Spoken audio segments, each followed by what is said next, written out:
नमस्कार मित्रों, स्वागत है आपका इस नए वीडियो में। किसी महापुरुष ने कहा है कि अपनी जिंदगी के फैसले खुद को लेना चाहिए।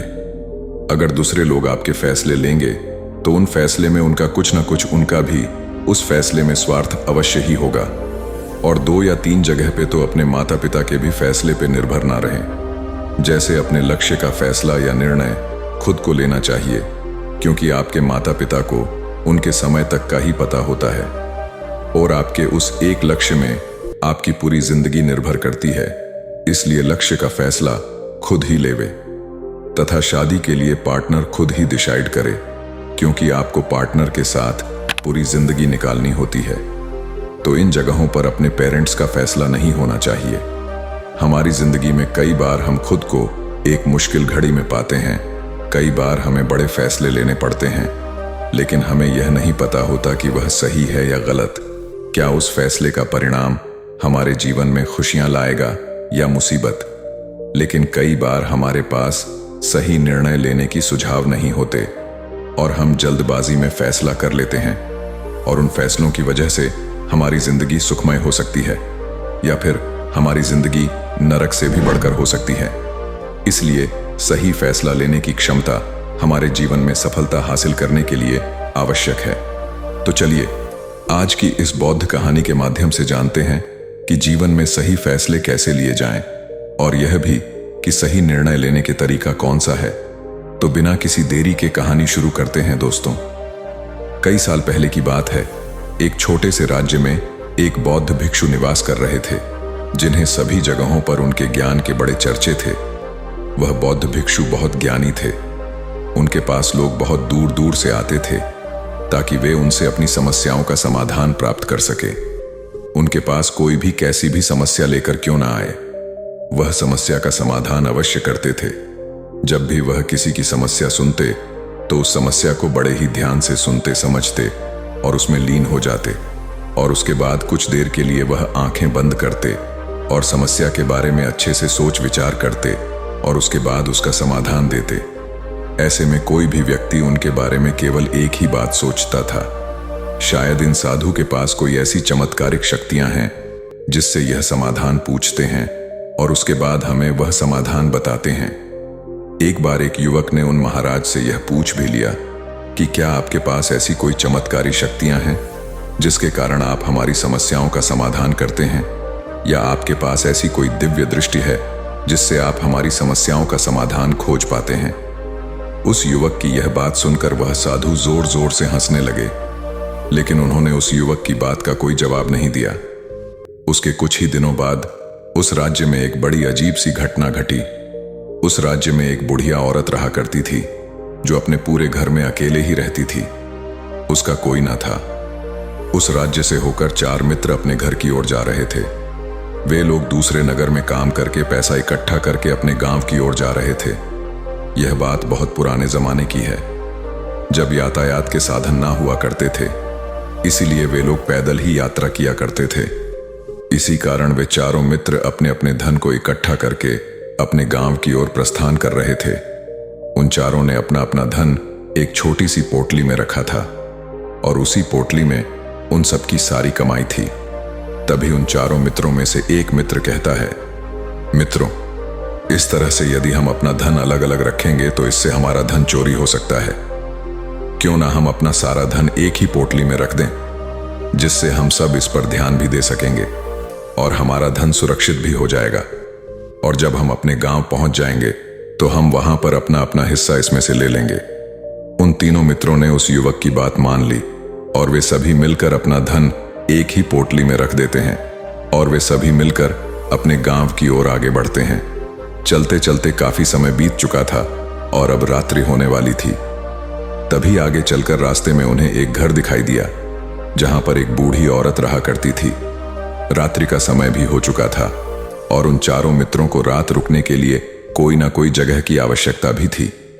ऐसे में उन चारों ने मिलकर यह योजना बनाई कि वे लोग आज रात इसी घर में ठहरेंगे। इसलिए वे चारों लोग उस घर की ओर आगे बढ़ते हैं। उस घर का दरवाजा खटखटाते हैं। तभी सामने से एक बूढ़ी औरत दरवाजा खोलती है और उन चारों मित्रों में से एक मित्र हाथ जोड़कर उस बूढ़ी औरत से कहता है, माता जी, हम अपने गांव की ओर जा रहे थे। लेकिन यहाँ रास्ते में ही रात हो गई और अब हम इतनी रात में सफर नहीं कर सकते, इसलिए हमारी आपसे विनती है कि हम आपके यहाँ पर एक रात रुकना चाहते हैं। सुबह होते ही हम यहाँ से चले जाएंगे। उस बूढ़ी औरत ने काफी देर सोच विचार किया और उसके बाद वह बूढ़ी औरत कहती है, ठीक है, तुम सभी आज रात के लिए यहाँ पर रुक सकते हो, मुझे कोई दिक्कत नहीं। मैं खाना बनाने जा रही हूं, कहो तो तुम लोगों के लिए भी बना दूं। उन चारों ने सहमति जताते हुए कहा, हां बिल्कुल। उसके बाद उन चारों मित्रों ने धन की पोटली उस बूढ़ी औरत को थमा दी और कहा, माता जी, इस पोटली में हमारे साल भर की कमाई है। हम चारों ने अब तक का अपना सारा कमाया हुआ धन इसी पोटली में रखा है और अब हम इसे आपको सौंपते हैं, क्योंकि यह हम चारों से ज्यादा आपके पास सुरक्षित होगा। हम बस इतना चाहते हैं कि यदि हम चारों में से कोई एक व्यक्ति इसे लेने आए तो आप इस पोटली को उसे मत देना जब तक कि हम चारों एक साथ इस पोटली को लेने ना आए। तभी वह बूढ़ी औरत कहती है, ठीक है बेटा, यदि तुम चारों एक साथ आओगे तभी मैं इस पोटली को आपको सौंपेंगे, और वैसे भी आप लोग तो सुबह यहां से चले जाने वाले हैं, मैं आपको सुबह ही यह पोटली थमा दूंगी। वह धन की पोटली उस बूढ़ी औरत को थमाकर चारों मित्र निश्चिंत हो जाते हैं कि अब उनका धन सुरक्षित है और वे लोग खाना खाकर सो जाते हैं। अगली सुबह जब वह चारों उठते हैं तो सभी लोग अपनी आगे की यात्रा के लिए तैयारियां शुरू कर देते हैं। उन चारों नौजवानों में से एक नौजवान थोड़ा सा बदमाश था। वह अपने उन तीनों मित्रों से कहता है, भाइयों, इस बूढ़ी औरत ने हमारी रात भर खातिरदारी की है, हमें अच्छा भोजन खिलाया, सोने के लिए अच्छी जगह दी, रात भर यहां सर छुपाने के लिए एक अच्छा मकान दिया, और हमने अब तक उसके लिए कुछ नहीं किया। वह बूढ़ी औरत अकेले ही खेतों में काम कर रही है। क्या हम सभी यहां से जाने से पहले इस बूढ़ी औरत की मदद नहीं कर सकते?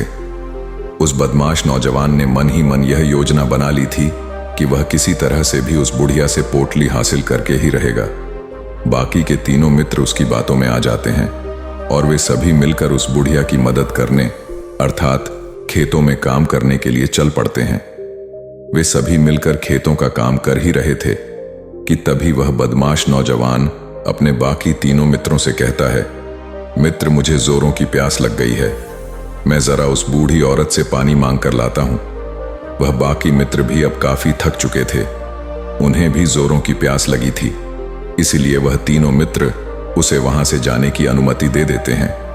जैसे ही वह बदमाश उस बूढ़ी औरत के पास पहुंचता है, वह उस बूढ़ी औरत से कहता है, माता जी, अब हम यहां से जा रहे हैं, कृपया करके हमारे धन की पोटली हमें वापस दे दें। इस पर वह बूढ़ी औरत कहती है, नहीं नहीं, जब तक तुम चारों एक साथ ना हो तब तक मैं वह पोटली किसी को नहीं दे सकती। तुम्ही ने तो कहा था कि जब तक हम चारों एक साथ ना हो तब तक यह पोटली किसी को नहीं देनी है। तभी वह बदमाश उन तीनों की तरफ इशारा करते हुए कहता, हे लाओ। उन तीनों ने सोचा कि हमारा मित्र हमारे लिए पानी लाना चाहता है, इसीलिए वह हमसे आज्ञा मांग रहा है। तभी उन तीनों मित्रों ने इशारे में उस युवक से कहा, हाँ हाँ ठीक है, ले आओ। यह देख। उस बुढ़िया को यह लगने लगा कि अब यह चारों यहां से जा रहे हैं और यह अपनी पोटली मांग रहे हैं, इसलिए उस बुढ़िया ने वह पोटली लाकर उस बदमाश के हाथों में रख दी और वह बदमाश उस पोटली को लेकर वहां से चला गया और बाकी के तीनों मित्र अपने खेत के काम में व्यस्त हो जाते हैं। कुछ देर के बाद जब वह तीनों खेत का काम करके वापस लौटते हैं और बुढ़िया से कहते हैं, माता जी, हमारा मित्र जो यहां पानी पीने आया था वह कहां गया?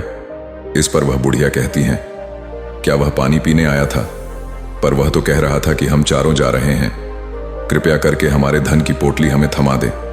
तब तीनों बड़े आश्चर्य होकर उस बुढ़िया से कहते हैं, माता जी, हमने भला कब कहा? वह पोटली मांगी थी, हमें तो प्यास लगी थी और हमने पानी के लिए इशारा किया था। तभी बूढ़ी औरत उन तीनों से कहती हैं, परंतु अब तो वह पोटली लेकर जा चुका है। तभी वह तीनों मित्र सर पकड़कर रोने लगते हैं और कहते हैं, माता जी, उसमें हमारा सारा कमाया हुआ धन था जो वह अकेले लेकर भाग चुका है। हमने तो आपको कहा था कि जब तक हम चारों एक साथ ना आए तब तक आपको वह पोटली किसी को नहीं देनी है, फिर आपने ऐसा क्यों किया? इसमें आप ही की गलती है। हमने आपको उस पोटली की हिफाजत के लिए रखा था और आपने उसे एक ऐसे आदमी के हाथों में दे दिया जिसने हमारा सारा धन हमसे लूट लिया। हम बर्दाश्त नहीं करेंगे। हम राजा के पास जाएंगे और राजा से आपकी शिकायत करेंगे, न्याय की मांग करेंगे। अब तो इस बात का राजा ही फैसला करेंगे। तीनों नौजवान क्रोधित होकर राज दरबार में पहुंच जाते हैं और अपनी सारी समस्या उन राजा को बता देते हैं। जब वह राजा उन तीनों नौजवानों की बात ध्यानपूर्वक सुनता है तो वह तुरंत ही उस बुढ़िया को राज दरबार में पेश होने का आदेश देता है। राजा के आदेश पर राजा के सैनिक तुरंत ही उस बूढ़ी औरत को राज दरबार में पेश करते हैं और राजा भरी दरबार उस बूढ़ी औरत को दोषी करार कर देता है और कहता है, तुम्हें वह पोटली उस अकेले व्यक्ति को नहीं देनी चाहिए थी। जब उन्होंने तुमसे कहा था कि जब तक वह चारों एक साथ उस पोटली को लेने ना आए तब तक तुम्हें वह धन किसी को नहीं देना चाहिए था। इसमें तुम्हारी गलती है और अब तुम्हें इसका हर्जाना भरना होगा। तुम्हें इनका धन लौटाना होगा। राजा का यह आदेश सुनकर बूढ़ी औरत फूट फूट कर रोने लगती है और राजा से मदद की गुहार लगाती है और कहती हैं, हे राजन, मैं तो एक बूढ़ी औरत हूं और मेरे पास इतना धन नहीं है और ना ही मेरे घर में कोई ऐसा है जो धन कमाता हो। मेरे पास इतना धन नहीं कि मैं इनका धन लौटा सकूं। मैं तो अकेली हूं, बेसहारा हूं। कृपा करके मुझ पर रहम करें। लेकिन राजा उस बूढ़ी औरत की एक नहीं सुनता। वह बूढ़ी औरत रोते हुए अपने घर की ओर जा रही थी। यह सोच रही थी कि आखिर मैं इतना धन कहां से लाऊं, कि कैसे मैं उन लोगों का यह धन उन्हें लौटाऊंगी। मेरे पास इतना धन नहीं है। मैं क्या करूं, कैसे करूं, कहां से लाऊं इतना धन। यदि मैंने उनका धन नहीं लौटाया तो मुझे राजा मार डालेगा। वैसे भी मेरी ही गलती है। जब उन चारों ने मिलकर मुझसे कहा था कि जब तक हम चारों एक साथ ना आए तब तक वह पोटली किसी को नहीं थमाना है, फिर भी मैंने वह पोटली केवल उस एक व्यक्ति को थमा दी। इसमें गलती तो मेरी ही है। वह रोते रोते यह सारी बातें सोचते हुए अपने घर की ओर जा रही थी। तभी रास्ते में उस बूढ़ी औरत को वहीं संत मिले जो उस नगर में किसी भी समस्या का समाधान बड़ी ही सरलता और सहजता से करते हैं। उन्होंने उस बूढ़ी औरत से कहा, क्या बात है बेटी, क्यों रो रही हो? इस पर वह बूढ़ी औरत उस संत को सब कुछ सच सच बता देती है और कहती हैं, हे महाराज, इसमें गलती तो मेरी ही है। उन चारों ने तो पहले ही कहा था कि जब तक वे चारों एक साथ ना आए तब तक वह पोटली मुझे किसी को नहीं देनी है। लेकिन मेरी मति मारी गई थी जो मैंने वह पोटली केवल एक व्यक्ति को थमा दी और वह उनका सारा धन लेकर वहां से भाग गया। लेकिन अब मुझे यह समझ नहीं आ रहा कि मैं वह सारा धन कहां से लाऊं, कैसे जुटाऊं। मेरे पास इतना धन नहीं है और राजा ने तो आदेश भी दे दिया है कि मुझे उनका धन लौटाना ही पड़ेगा। लेकिन मैं यह समझ नहीं पा रही कि इतना सारा धन मैं कहां से लाऊंगी। तभी वह संत उस बूढ़ी औरत से कहते हैं, शांत हो जाओ, मैं कोई ना कोई रास्ता जरूर निकाल लूंगा। इतना कहकर वह संत वहीं पर बैठ जाते हैं, ध्यान करने लगते हैं। कुछ देर के लिए आंखें बंद कर सोचते हैं, विचार करते हैं।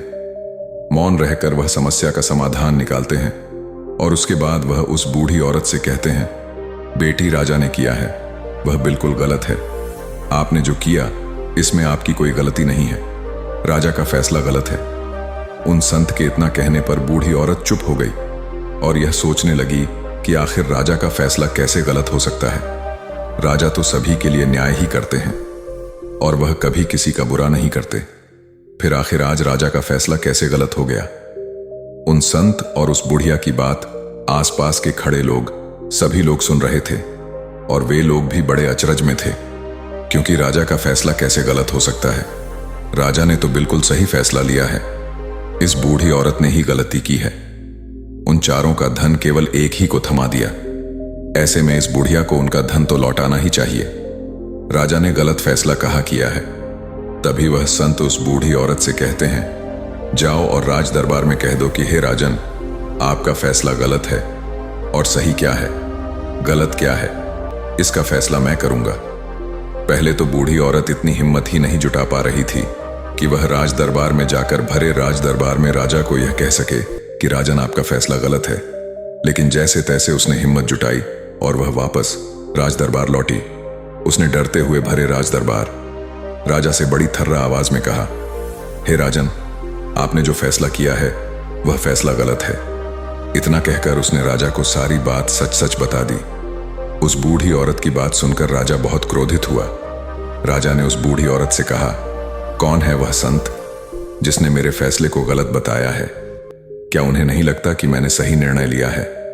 मैं हर रोज कई निर्णय लेता हूं, कई फैसले करता हूं, लेकिन आज तक कभी किसी ने मुझसे यह नहीं कहा कि मेरा फैसला गलत है। यदि उन संत ने मुझे सही फैसला ना सुनाया, उन्हें फांसी की सजा दे दूंगा। यह बात पूरे नगर में फैल गई। सभी लोग यह जानने के लिए हैरान थे कि आखिर वह साधु ऐसा कौन सा फैसला सुनाने वाले हैं जो राजा से भी उचित होगा, जिसमें सबके लिए न्याय होगा। राजा ने सैनिकों को तुरंत ही आदेश दिया कि जाओ और संत को राज दरबार में लाओ।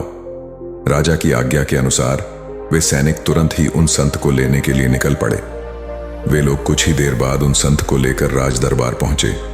राज दरबार में सभी लोग उपस्थित थे और सभी लोग उन संत के फैसले का इंतजार कर रहे थे। उन संत को देखकर राजा कहता है, महाराज, आपको ऐसा क्यों लगता है कि हमने जो फैसला किया है वह गलत है? इस बुढ़िया ने यह वादा किया था कि वह चारों लोगों को एक साथ ही वह पोटली थमाएगी। फिर आखिर उसने अपना वादा क्यों तोड़ा? इसने यह गलती क्यों की कि इसने केवल एक ही को पोटली थमा दी और वह उनका सारा धन लेकर यहां से भाग गया? तो क्या इसमें इसकी गलती नहीं है? क्या इसको इनका धन नहीं लौटाना चाहिए? इस पर वह साधु बड़ी विनम्रता से राजा से कहते हैं, हे राजन, यह आपका फैसला था, लेकिन मैं आपसे कुछ कहना चाहता हूं। इस पर राजा कहता है, ठीक है, कहिए, आप क्या कहना चाहते? इस पर वह साधु बड़ी विनम्रता से राजा से कहता है, हे राजन, जैसा कि वादा किया गया था कि पोटली एक साथ उन चारों को ही दी जाएगी, तो अभी तो यह केवल 3 है, चौथा कहां है? तो इनसे कहिए कि यह लोग यहां से वापस जाएं और अपने उस चौथे मित्र को यहां लेकर आए, तभी इनका धन वापस किया जाएगा। और वादा भी ऐसा ही किया गया था कि जब तक चारों लोग एक साथ ना हो, तब तक उनका धन उन्हें नहीं लौटाया जाएगा। और यदि यह बूढ़ी औरत इन तीनों को धन लौटा देती है, तो यह बूढ़ी औरत अपना वादा तोड़ देगी और यह सही नहीं है। इसलिए यदि आप चाहते हैं कि इनका धन लौटाया जाए, तो पहले इनसे कहिए कि यह लोग जाएं और अपने उस चौथे मित्र को यहां पर वापस ले आए। उस राज दरबार में हर कोई इस बात को सुनकर बहुत खुश हुआ। सभी ने उन संत की बहुत तारीफ की। राजा भी उन संत के इस फैसले से पूरी तरह से सहमत था। राजा तुरंत ही उन संत के सामने सिर झुका लेता है और हाथ जोड़कर उनसे कहता है, हे महाराज, आपका यह फैसला इतना सही कैसे हो सकता है? आखिर यह बात मेरे दिमाग में आई क्यों नहीं? मैंने इस बात को इस तरह से सोचा क्यों नहीं? तभी वह साधु उस राजा से कहते हैं, हे राजन, आपके पास और भी काम होते हैं। आप दिन भर व्यस्त रहते हैं और आपको जल्दबाजी में फैसले लेने पड़ते हैं। आपने इस मामले को सुना समझा, लेकिन इसे देखने में आप गलती कर गए। इससे आपने केवल ऊपरी तौर पर देखा, आपने इसकी गहराई तक जाने का प्रयास तक नहीं किया। यदि आपने इस मामले की गहराई को देखा होता, समझा होता, तो आप भी इसी नतीजे पर आते। जब तक हम किसी मामले की गहराई तक नहीं जाते, तब तक हम उसका सही समाधान नहीं निकाल सकते। लेकिन हम में से अधिकांश लोग तो अपने फैसले केवल जल्दबाजी में लेना चाहते हैं, भले ही वह मामला कितना भी गंभीर क्यों ना हो। हमें तो बस अपना हक चाहिए, हमारा नाम होना चाहिए, भले ही फैसला हमारे लिए आगे चलकर हमारे लिए नुकसानदायक क्यों ना हो। लेकिन हम तो उस मामले की गहराई तक जाने के लिए सोचते तक नहीं। तभी वह राजा उन संत से कहता है, हे महाराज, क्या आपके पास कोई दिव्य शक्तियां हैं? क्या आपके पास ऐसी कोई चमत्कारिक शक्ति है जिसे आप सवाल करते हैं और बदले में वह आपको जवाब देती है, जिस कारण आप सटीक और सही समाधान बता पाते हैं? राजा की यह बात सुनकर वह संत मुस्कुराने लगे और राजा से कहते हैं कि हे राजन, यह सवाल मुझसे कई लोगों ने पूछा है और मैंने कभी किसी का कोई जवाब नहीं दिया। लेकिन आप इस राज्य के राजा हैं, इसीलिए मैं आपके इस प्रश्न का उत्तर देता हूं। आप में से कई लोगों को यहां ऐसा लगता है कि मेरे पास कोई ऐसी शक्तियां हैं जिससे मैं बात कर सकता हूं, जिससे मैं कोई भी समस्या का समाधान पा सकता हूं। लेकिन मैं आप लोगों को एक बात सच सच बता देता हूं, मेरे पास ऐसी कोई शक्तियां नहीं है। मैं तो केवल हर मामले की गहराई तक सोचता हूं, उस बात पर विचार करता हूं, और जब मैं विचार करता हूं तो मेरे सामने कई सारे समाधान आते हैं, और जो समाधान मेरे सामने आते हैं मैं उन पर भी विचार करता हूं, उनके बारे में भी गहराई तक जाता हूं। और जब मुझे लगता है कि इस समस्या का समाधान यही होना चाहिए, तभी मैं समाधान उस व्यक्ति को देता हूं ताकि वह अपनी समस्या का समाधान कर सके। अब आप ही सोचिए, आप जल्दबाजी में यह फैसला लेकर इस बुढ़िया का जीवन पूरी तरह से बर्बाद कर देते। हमारा पूरा जीवन केवल एक फैसले पर निर्भर करता है। यदि वह फैसला सही हुआ तो हमारा जीवन अच्छा बन जाएगा, और यदि वह फैसला गलत निकला तो हमारा जीवन नर्क से भी बदतर हो सकता है। इसलिए यदि आप सही और सटीक फैसला लेना चाहते हैं तो आपको मौन रहना सीखना पड़ेगा। मौन रहकर उस पर विचार करना सीखना होगा, क्योंकि हमारे फैसले ही हमारा भविष्य तय करते हैं, हमारी जिंदगी का अगला पड़ाव तय करते हैं। फिर चाहे वह फैसले छोटे हों या बड़े, वे ही हमारी जिंदगी को निर्धारित करते हैं। इसलिए सबसे पहले हमें सही फैसले लेने के लिए मौन रहना सीखना आवश्यक है, उन पर विचार करना आवश्यक है। और जब आप ऐसा करते हैं तो आपके सामने एक ही समस्या के कई सारे समाधान निकल कर आते हैं। और जब आप उन पर गौर करेंगे तो आपको यह समझ में आएगा कि उन फैसलों का समाधान कैसा होना चाहिए, कि समाधान से आपको क्या फायदा होगा और क्या नुकसान होगा, या उस समाधान पर सोच और विचार करने पर ही आप उसे समझ सकते हैं। और तभी आप यह निर्णय भी ले सकते हैं कि क्या यह समाधान उचित रहेगा या नहीं। और यह सब संभव हो सकता है यदि हम कम बोलना शुरू करें, अब पूरी तरह से मौन हो जाए। इसका अर्थ यह है कि आप भीतर से शांत हो जाएं, और जब आप भीतर से शांत होने लगते हैं तो आपका मन स्पष्ट होने लगता है, साफ होने लगता है, और आप किसी भी चीज पर सोच विचार कर सकते हैं। और जब आप भीतर से शांत होने लगते हैं तो आप ऊपर से भी कम बोलते हैं, और जब आप धीरे धीरे कम बोलने के आदी हो जाते हैं तो आप साफ और स्पष्ट तौर पर सोच और समझ पाते हैं। आपके विचारों में शुद्धता आ जाती है, जिससे आपको यह साफ और स्पष्ट देखने को मिल जाता है यह कौन सा फैसला सही होगा और कौन सा फैसला गलत होगा। आपको उस परिस्थिति में क्या करना चाहिए और क्या नहीं करना चाहिए। लेकिन हम में से अधिकांश लोग अपने आप को सही साबित करने के लिए, अपने आप को ऊंचा साबित करने के लिए अत्यधिक बोलते हैं, और इतना बोलते हैं कि हर कोई उनकी बातों को गंभीरता से नहीं लेता। उन्हें ऐसा लगता है कि मानो ज्यादा बोलना ही हमारे लिए हमारा शस्त्र है, लेकिन वह यह भूल जाते हैं कि वह अत्यधिक बोलकर मूर्ख बन रहे हैं। लोग हमारा मजाक बनाते हैं, हमें मूर्ख समझते हैं, हमसे दूर रहने लगते हैं, क्योंकि उन्हें हमारी बकबक अच्छी नहीं लगती। लेकिन जब आप भीतर से शांत होने का प्रयास करते हैं और धीरे धीरे भीतर से शांत होने लगते हैं, तो आप खुद ब खुदा जब आप कम बोलना शुरू करते हैं, तब आप अपने आप को बहुत अच्छी तरह से समझना शुरू कर देते हैं, अपने आप पर अच्छी तरह से विचार करना शुरू कर देते हैं।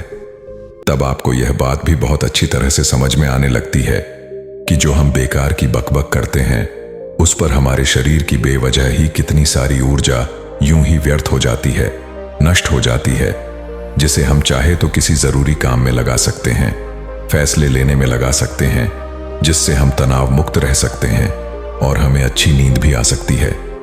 और यदि आप इसी प्रकार सोच विचार कर फैसले लेना शुरू करते हैं तो आपका मस्तिष्क भी अच्छी तरह से काम करने लगता है, और आपका मस्तिष्क पहले से भी ज्यादा शक्तिशाली हो जाता है। और इसका एक बहुत अच्छा उदाहरण भी आपको मैं बताना चाहूंगा। जब आप स्कूल में पढ़ते थे या फिर आज भी आप पढ़ रहे हो, तो आपने देखा होगा कि जो बच्चे होनहार होते हैं, होशियार होते हैं, वे लोग बहुत कम बातें करते हैं और अपना समय सही चीजों में लगाते हैं। वह अधिकांशतः अपना समय मौन होकर ही बिताते हैं। इसी वजह से वह पढ़ाई करने में बहुत तेज होते हैं। वह जो कुछ भी पढ़ना चाहते हैं वह उसे याद कर ले जाते हैं।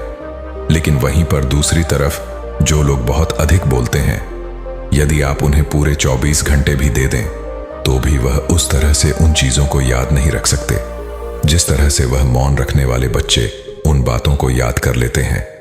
और महान चाणक्य ने भी यही कहा है कि जो व्यक्ति यह समझ जाता है कि उसे कब, कहां और कितना बोलना चाहिए, उस व्यक्ति को सफल होने से कोई नहीं रोक सकता।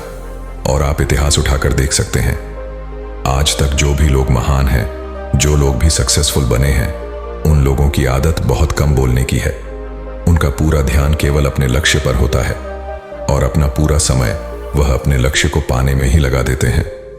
इसीलिए आपको भी यह आदत अपने जीवन में उतारना चाहिए। और कम बोलने का अर्थ यह नहीं कि आप ऊपर से कम बोले, बल्कि आप भीतर से कम बोले, भीतर से शांत रहिए। यदि आप रोज इसका अभ्यास करते हैं तो केवल कुछ दिनों में ही इससे होने वाले लाभ आपको आपके सामने नजर आने लगेंगे। दोस्तों, आपने आज के इस वीडियो से क्या सीखा वह मुझे आप कमेंट में बता सकते हैं। इसी के साथ मैं उम्मीद है कि आपको आज की वीडियो पसंद आई होगी, तो इस वीडियो को उस इंसान को शेयर करें जिससे यह कहानी सुनने की जरूरत है, और उसी के ठीक बाद सनातनी दूत चैनल को सब्सक्राइब करें। तो चलिए फिर मिलते हैं ऐसी एक और नई वीडियो में एक नए मैसेज के साथ। तब तक के लिए अपना ख्याल रखें और नमो बुद्धाय। धन्यवाद।